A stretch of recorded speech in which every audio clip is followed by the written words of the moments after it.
Hi guys and welcome back to my channel. As you can see, I am not in the same room. I'm currently changing rooms. There is a video going up shortly when it's all finished of room transformation from what I had to what it is now. So I just thought I'd do this quick video, and this is going to be about like Eurostar reviews and stuff and how to book Eurostar, because as you guys know, I'm going to Disneyland Paris in, I think it's 20 days. I haven't updated my thing. It's like 19, 20 days, something like that. 19 days. So really exciting for that. Yeah, so Eurostar. I went on Eurostar the first time back last February and loved it. It was so easy. Like you're just sitting on a train essentially. So back in February last year, so February 2019, I got the Eurostar from London St Pancras straight into Disneyland Paris, and very easy. You go through the security check-in and literally you scan your ticket, you go through. It could be a little bit busy because depending if you're getting a direct one especially, and half terms and stuff like that. You put your bags into like on the big trays, like you do at the airport, puts it through. The best thing about Eurostar is you can take your full-size bottle of shampoo, you can take a bottle of Coke, you can take a little pair of scissors to do your nails, like you can take food. There's no limit to what you can take. The only thing is you can have 2 bags, which are, the sizing is quite large. I think I worked it out with the cases, or the case I have, I could have 2 of my large case. But yeah, it's so easy. Like there's no weight limit on it either. So as long as you can lift it into the rack, which to be honest, like if you're getting on at St Pancras, it's not too bad, because if you've got a heavy case, there's like one like literally the bottom, so you can like literally just flip it on its side and push it in, and then there's one probably the height of like a small child kind of thing, like but yeah, easy. As long as you can put it into the racks, you can take it. Yeah, like that's a benefit of going on the Eurostar. Very good, very easy. Only thing is, I would say, especially at St Pancras, and I have seen other people's YouTube videos when they're going to Disney, going by Eurostar, once you go through security check-in, there's not too much in there. Like there's just seats and like one cafe, so King's Cross, I think it's like Pret, and then there's like a kind of newsagent-y thing. That's pretty much it. So if you are getting that first thing in the morning train, or you've got your kids with you, take some snacks and stuff in your rucksack so then you don't have to go into your case. But yeah, that's all they really have there compared to what you do get at airports. There's no sit down restaurant, because obviously you're only there an hour before, like an hour to an hour and a half before. So just bear that in mind if you are going on those times, or just going anyway, because then you can have them on the train. But yeah, so that's easy to do. I went solo, and obviously I had a big suitcase, and then I had like a little cabin size suitcase. Well, I mainly just put my laptop and stuff in because I didn't want to have it in my backpack on my back traveling down. So it was like small like electrical stuff like that. So I put my cabin bag in the overhead locker. Just like you do get on normal trains, they've got that overhead thing. It is slightly wider, so you can fit cabin size bags in it. And yeah, so easy enough if you want that easy access. And if you've got 4 of you and you've got a table, you can obviously bring that down and you can get stuff out of it. But traveling like that and by myself with 2 cases, going into the toilets, like it's fine, like the main door bit's open like they are nowadays in those places, but when trying to get into a cubicle, like they are so thin, it's like trying to get 2 cases in, because I've got no one to stand outside holding my bags for me. It's just me. They have to come in with me. Like, yes, I'm sure I probably could have asked somebody to say, oh, do you mind just waiting with my bag whilst I go to the loo, but then that's that whole risk and stuff of people thinking it's bombs and all that kind of stuff nowadays. But yeah, just bear that in mind. If you are going alone, maybe try and fit everything into one larger suitcase. I'm not saying that go out and buy a larger suitcase just to go, but it might be a bit easier for you. And then obviously then I have my rucksack as well, so it's technically 3 bags. But yeah, just think of that. But yeah, sitting in the like terminal lounge thing, I guess it's what it's called, terminal. Fine, easy. Time went a bit slow because I was by myself, but yeah, there's things to do. There's like, I'm pretty sure there's plug points in there. Get your iPad out, sit and watch some stuff. Yeah, easy, done. The screens are there constantly telling you when the next trains are, and then it will tell you what platform you need to go to for the train, and then you go up to your platform. Definitely at King's Cross there's like 2 sections, so if you're at the back of the train, you can go up the back escalators, and if you're at the front of the train or in the middle, you can go up there. It tells you on there, on the top, it's kind of like an escalator, and it will say like carriages like 1 to like 8 or something up this stairs, and then it will go like 9 to 16 on this one. Not saying there is 16 carriages because I can't actually remember, but something like that. So then you know if you're going up that way and you're either going to go straight up to the train, or you might have to cut back slightly, but if you're getting on the back one, you know you're either going backwards or maybe up slightly, so you haven't got people going up the front ones who literally have to walk all the way down the other end of the train, unless they didn't read the instructions. But yeah, easy. I got on the train fine. It is quite a big step up onto the train itself because it is a bigger train than obviously normal trains, so you have to do one case at a time up onto that bit, which is fine. There are people around who can help you do that, or if you've got small children. I know when my sister went, when my niece was little and my niece was still in a pushchair, my sister went to put the cases on first, because obviously then she had to get my niece out the pushchair. Someone was in a rush to get on the train, which wasn't even leaving yet, that they literally just like pushed past and nearly knocked my niece out of the pushchair. So just bear that in mind. People will be stressing that they're going to miss the train because they were too late to come through security or something, or they went to the loo and saw that the platform was up and they thought it was leaving straight away. It does, obviously you don't have to worry about that kind of stuff, but yeah, that has happened to someone in my family. And sitting on a Eurostar, your bags are in your thing, easy. The only thing about Eurostar, which I think is the same as planes, is under threes don't get a seat. So the seats are bigger than normal train seats, so that is fine. I've seen photos, I've obviously not experienced it myself, but I've seen 2 adults and 2 slightly larger adults as well, with like a 2-year-old sitting in the middle of them. It does happen. That is what happens. Otherwise, obviously if there's not 2 of you, if it's just you and your child, they will have to sit on your lap. But technically, if there's nobody, obviously because you're going through the UK to 2 other stops, if there's nobody sitting on like the seat next to you, they can sit there. And but then obviously if somebody does come in and says that's my seat, you do obviously need to let them sit there.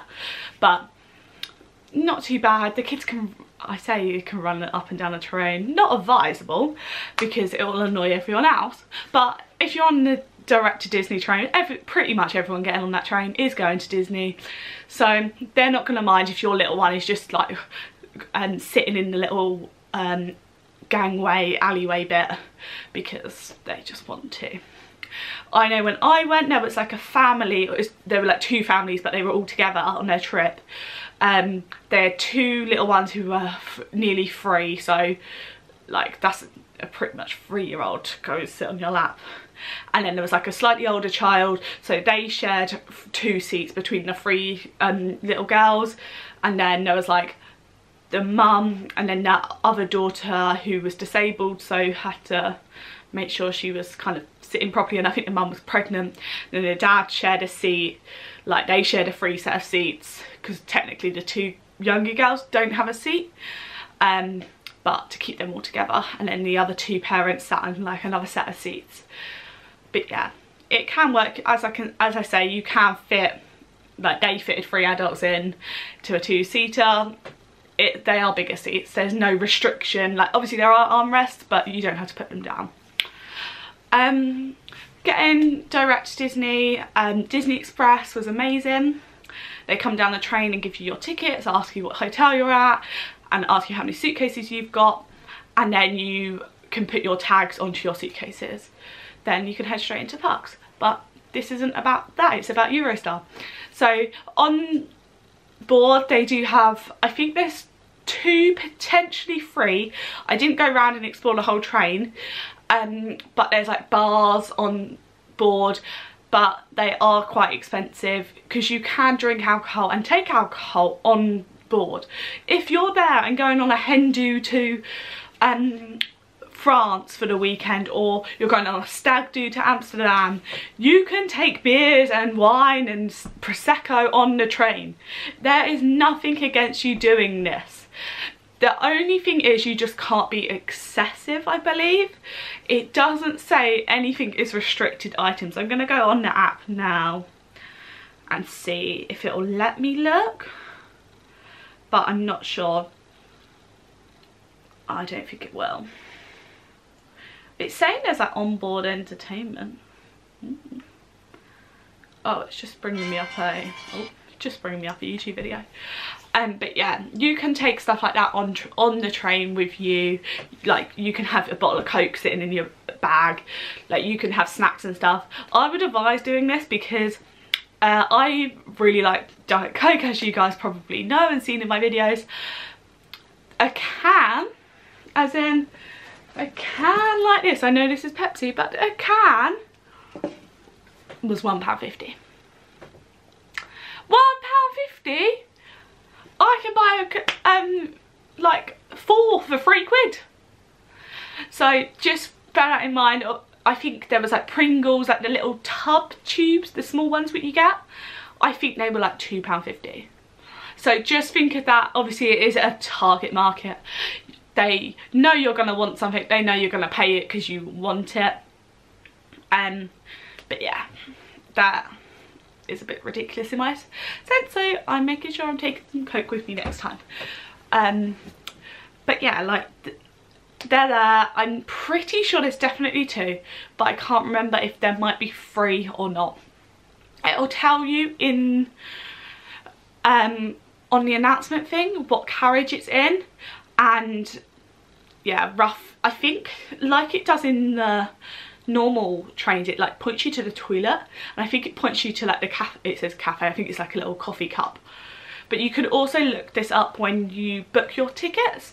So just going back to toilets quickly, so there are toilets, there's one in every carriage, if not, well, there's one at like every end of a carriage. So yeah, always need it. It's there. You don't have to worry about your bags because they're already set, like they're already there. You've got your assigned seat, nip to the toilet, come back, or like your stuff's all there. It's fun. So just going back, so yeah, toilet's easy. So going back just to what I said about booking, so I always use the app to do this. So if I show you, so I don't know if it will focus, but the app for the Eurostar is this one.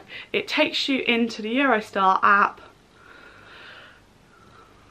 so like this, and you can book a journey, enter a booking reference. So if you've booked online, you can enter your booking reference and then it'll do all your tickets by the app, so you don't have to print off your tickets like you can do with the airport now.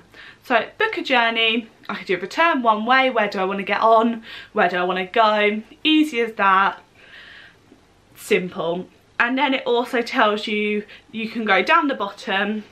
So down the bottom here there are individual little things to tell you. I know you guys can't see it, it says book your bookings and then more. So if I go on my bookings, I can see that that is my Eurostars for my March trip. Let this come back up quickly.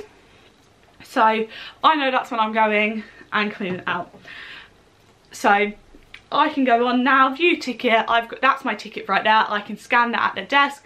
I can also sit here now and change my seat. I'm not going to, because obviously I am sitting next to my friends who I'm going with.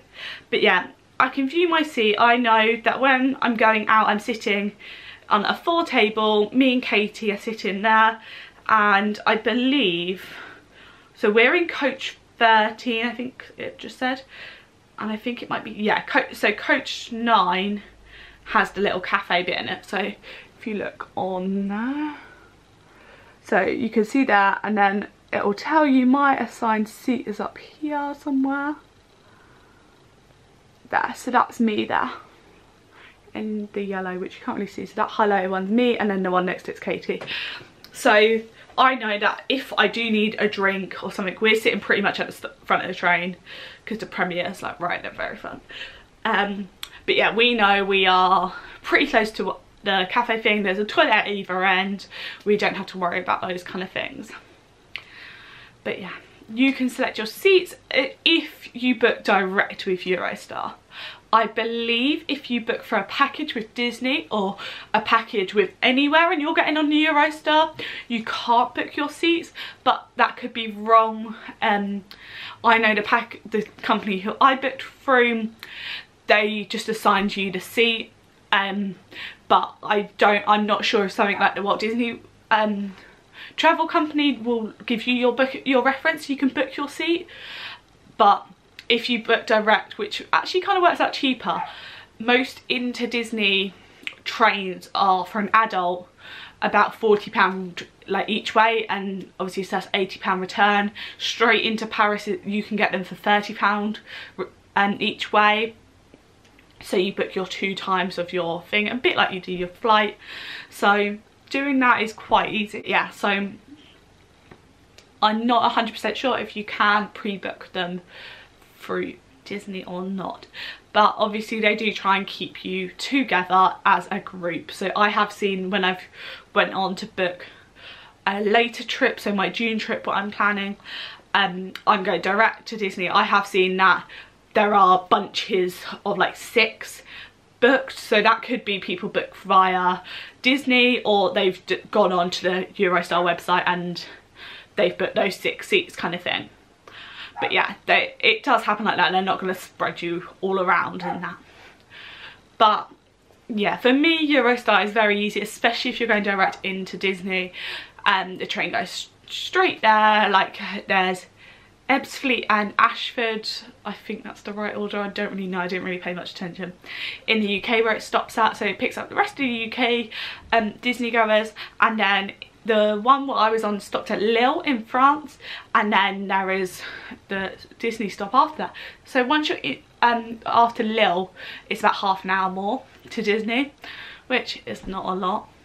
So, you know. The only problem is if you're getting a Eurostar direct into Disney, during term times, it is only on a few days a week. I believe it's Monday, Wednesday, Friday and Sunday, but I could be wrong by saying Friday. I'm pretty sure it's on a Sunday because I had a look. But during peak times of school holidays and stuff, most of the time it is on every day. There might be like 1 day a week where it's not. So just bear that in mind when you're booking your hotels and stuff, and going on your if you're booking a package, just double check on Eurostar website first. Make sure you can get the Eurostar home and not have to change if that you've got young children, which is obviously a bit annoying. And for those trains that are only like 1 a day, so there is only one from like England to into Disney per day, and it's like 10:15 or something in the morning. So you get into Disney around 2:30, and then going back, I think it's about, I want to say it's about 4:30 maybe. I can't exactly remember. Might be later than that, I can't remember. But it's around that time in the afternoon to go back to the UK. So just judge that as you will. So you kind of get 2 half part days if you're going as a package, and then your days in the middle. But yeah, Eurostar for me is definitely easy. Obviously if I go solo, I'm going during term time quite a bit now because I have my annual pass. Like, my mum works in a school. She can't drive me to the airport so I can be there at stupid o'clock in the morning to get on a train. She can't come to the airport and pick me up at stupid o'clock at night when I get off. So for me, getting into London takes me half an hour on a train, so that's easy. I can do that myself. I can get a taxi to the train station. If my mum's around, she will drop me at the train station. But like I say, there's like a bus as well I can get, so that's easy for me. And obviously coming back, that's the same. If it's not late at night, my mum obviously would pick me up from the train station if she's available to, but it's not a guarantee. So Eurostar is definitely easier. It sometimes works out cheaper as well when you think about it. You can take 2 large suitcases. If you're going on a plane, you'd obviously have to add that to your booking. I think it's definitely easier with children because you haven't got that 3-hour wait round the airport. It's only an hour, and then like that's like half a film, do you know what I mean? Like, but obviously it is a longer journey on the train. So, and obviously if you live up in the top of the country, you would have to travel down to like London or wherever, whichever other Eurostar station to be able to get it, which obviously is a disadvantage for those people, but for me personally it's a really good thing. And I know I've heard lots of people saying about Eurostars and wanting to do a review, so that's why I thought I'd do one. But yeah, so this will be my second time going in the Eurostar. You guys are going to be seeing it within my vlogs, which my day 1 happens in 19 days is when I go on my trip, so it'll be after that. So you'll be seeing my videos within a month of Disney, which is really exciting. So hope you guys enjoyed this video. If you did, give it a thumbs up and hit that subscribe button down below, and I will see you in my next video. See you later. Bye.